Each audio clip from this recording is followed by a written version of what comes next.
Hello again. The Office of the Special Prosecutor is raising concerns about its annual budget, saying the amount is not enough, especially given the challenges the office inherited after the former Special Prosecutor left office. Speaking on the Law on Joy News yesterday, the Director of Strategy, Research and Communication at the OSP, Sami Dakon, explained that the current team met only an empty building and has had to rely on its limited annual budget to build the office from the ground up.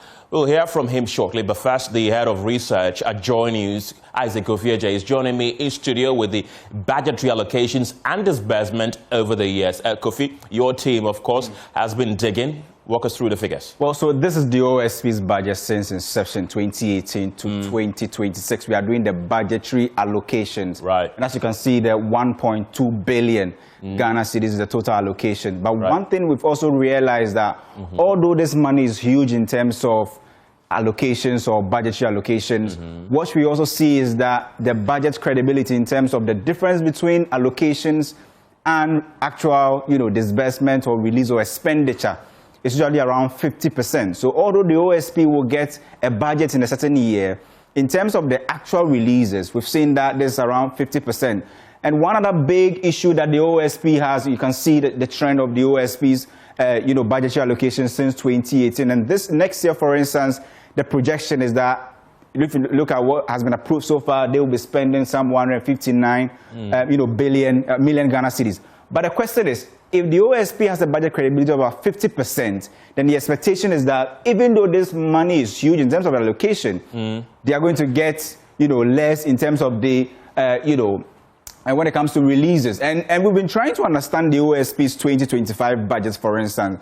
And if you go to the next slide, that will tell you how the OSP has fared in terms of its budget. So this is what we are getting in terms of the office's, allocations versus actual. So this year, for instance, you take the first, 9 months from January to September, what you realize is that the OSP's budget, predominantly, if you look at that huge budget, a big component comes from its compensation budget, which is the amount that the office spends to pay its workers. Big component. But just look at even the credibility for all these four categories. If you look at the compensation aspect, 72% of that money has been released. Just look at goods and services, 79%. And where the OSP cries that it needs a lot of help, capital expenditure to set up the office, just about 33% of that money has been released. So they have a point that although you have a big allocation, when it comes to areas that the office needs in terms of, capital expenditure, releases have been very small. And the biggest component we understand from this data has always been coming from salaries.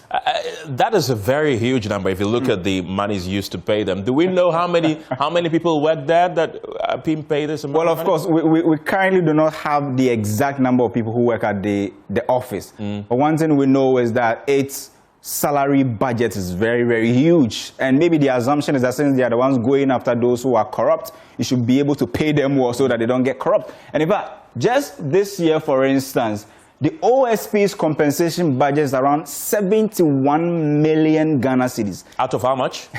That is the total amount out of 146 that will be used to pay their workers.